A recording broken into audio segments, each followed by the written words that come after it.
aura scruté une nouvelle fois à la une des journaux pour nous, pour le compte de cette semaine. Kodovi Amitonou, bonjour. Bonjour Joël Tondi, bonjour à nos amis téléspectateurs.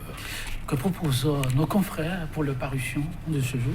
Oui, ils ont parlé de l'éducation, de la politique, des élections à venir et surtout de l'impact des actions du gouvernement dans la République. Et puisque la semaine écoulée, pour ne pas citer le vendredi et lundi, on a parlé donc de taux de croissance qui serait donc apprécié par le Fonds monétaire international et la Banque mondiale. Il y a certains canaux qui chiffrent à l'appui, on constatait que ce n'est pas vrai. Et nous allons démarrer avec... Justement avec le journal L'Afrique en marche qui, parlant donc de cette performance extraordinaire de la rupture, affiche gouvernance au Bénin, un taux de croissance de 6,5%. Du bluff, s'interroge le journal, puisque la performance économique de la rupture, selon le quotidien, est abstraite. Et pourquoi le peuple continue donc de serrer la ceinture avec 2,5% de croissance sous Yahya en 2015, les Béninois vivaient mieux. Et puis suspension de l'élection des recteurs et autres actualités politiques nationales. Goras Gaglozou apprécie et dénonce la destruction de toute lueur de démocratie au Bénin. L'audace info, l'UNAMAB sort de son mutisme et désapprouve la création de la criette, soutien franc des magistrats.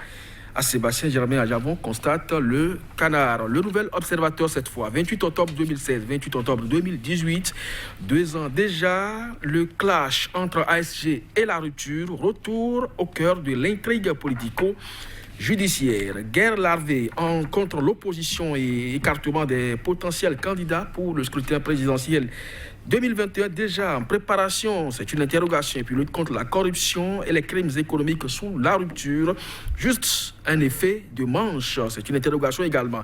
Et puis suspension des élections des responsables des universités publiques, le professeur Philippe Laleye dénonce un décret rétrograde. Le journal Matin Libre, non mise en service de l'aéroport de Tourou, la rupture à la recherche de l'échappatoire, perspective des prochaines élections, l'UDBN, une force tranquille et sûre pour Patrice Talon. Point média pour terminer.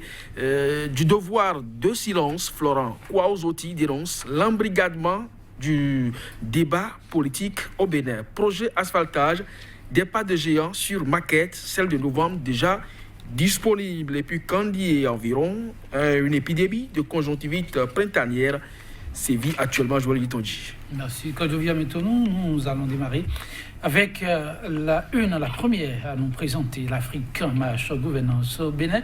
Un taux de croissance de 6,5%. Du bluff s'interroge le quotidien. Pourquoi encore de l'interrogation autour d'un chiffre qui, en principe, devait faire l'unanimité? Les données ne sont-elles pas concluantes?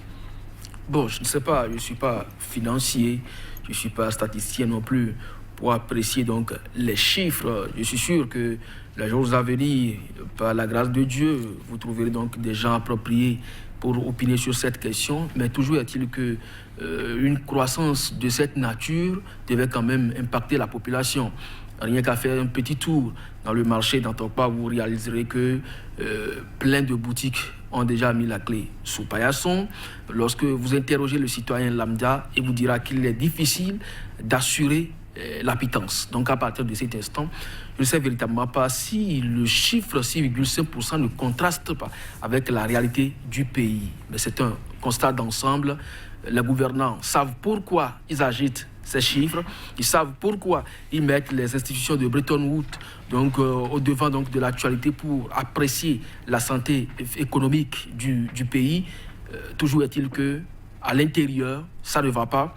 Ce n'est pas moi qui le dis, et ce n'est pas vous qui le dites non plus. C'est un constat et que les autorités puissent davantage participer donc, à atténuer la douleur, la souffrance du peuple, plutôt que d'agiter les chiffres qui ne sont que sur du papier.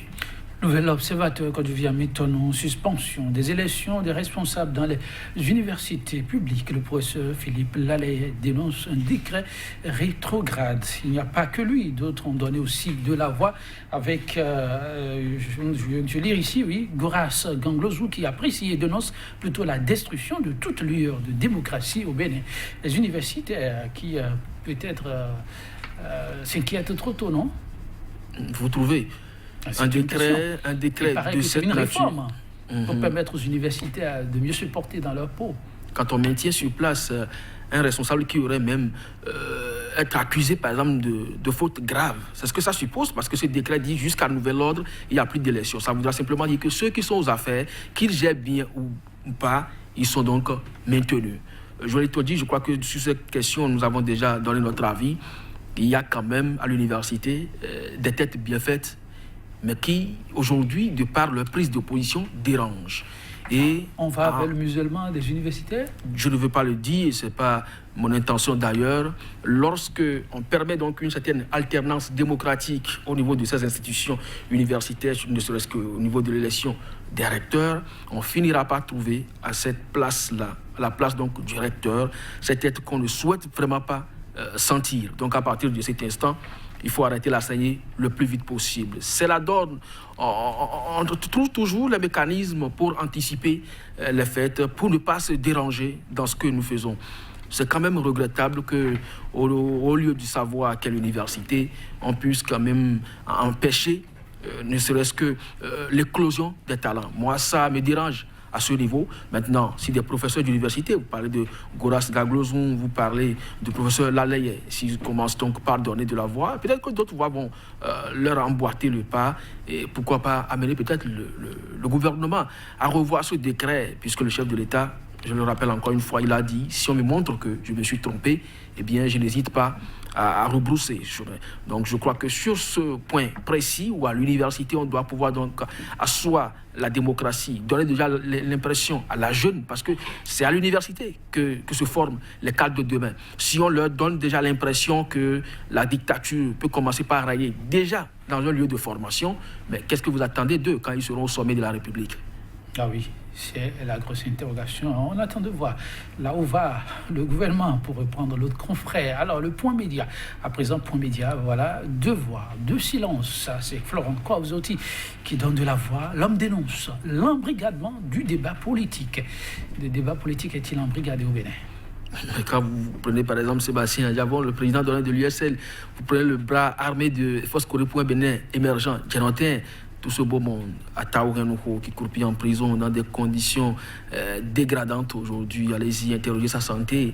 Je ne vous fais pas dire ce que vous ne maîtrisez pas, mais lorsque vous interrogez ses proches, ils vous diront qu'il se sent suffisamment mal aujourd'hui. Alors si ce beau monde-là est hors du territoire ou d'autres en prison, vous n'entendrez qu'un seul son de cloche. On peut ouvrir donc les télévisions aux acteurs politiques, mais vous n'entendrez qu'une seule voix. Vous avez vu comment le week-end a été animé, mais par qui?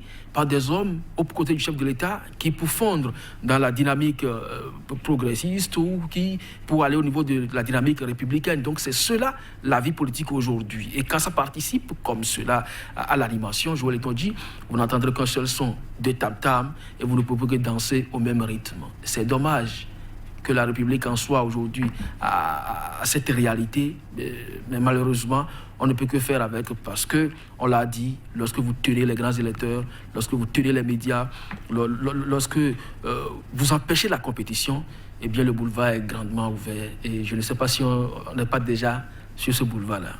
En tout cas, pour Etenti, c'est ce qu'ils disent les Anglais. On me dit, on a encore quelques minutes, le boulevard, quand même il est grand ouvert, que devient maintenant en Afrique, on dit, faites toujours attention, que ça devient trop facile, il faut s'inquiéter soi-même. Matin libre, avant de vous laisser partir, nos mises en service de l'aéroport de Tourou, la rupture à la recherche d'échappatoires.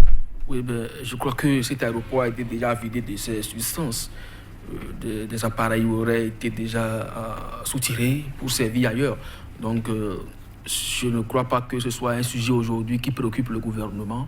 Encore que la localité dont vous parlez, il y a plusieurs moyens aujourd'hui qui desservent donc cette région, que ce soit le train, que ce soit les bus, que ce soit les petits véhicules de transport commun. Je ne crois pas que Parakou ait véritablement besoin d'un aéroport. Si tant est que c'était le cas, eh bien le gouvernement travaillerait à ce que l'aéroport, qui a été déjà achevé avant l'avènement donc de la rupture, soit mis en service. Puis si ce n'est pas le cas et que chaque jour que Dieu est fait, on essaie donc d'enlever chaque machine, en tout cas plus essentielle, pour l'installer ailleurs, je crois qu'on tend vers la fermeture. Ça ne surprendrait d'ailleurs pas. Ainsi va aussi la République. Il paraît qu'on a encore une poignée de secondes. Alors, une petite note de santé avant de vous laisser partir. Candy et environ. Là, on nous informe qu'il y a une épidémie de conjonctivite printanière qui sévit. Ça voudra simplement dire que ça rejoint une période de l'année et les autorités devraient, en temps normal, anticiper s'il y avait des mesures à ce niveau-là. Au moment où nous sommes en train de rationaliser tout pour équiper nos hôpitaux, équiper nos centres de santé, équiper donc les zones sanitaires, et que cela se passe sous la rupture, ça doit interpeller. Merci à vous, Kodjouvia Métonou, chers téléspectateurs. C'est tout pour l'instant. Revue de presse du jour.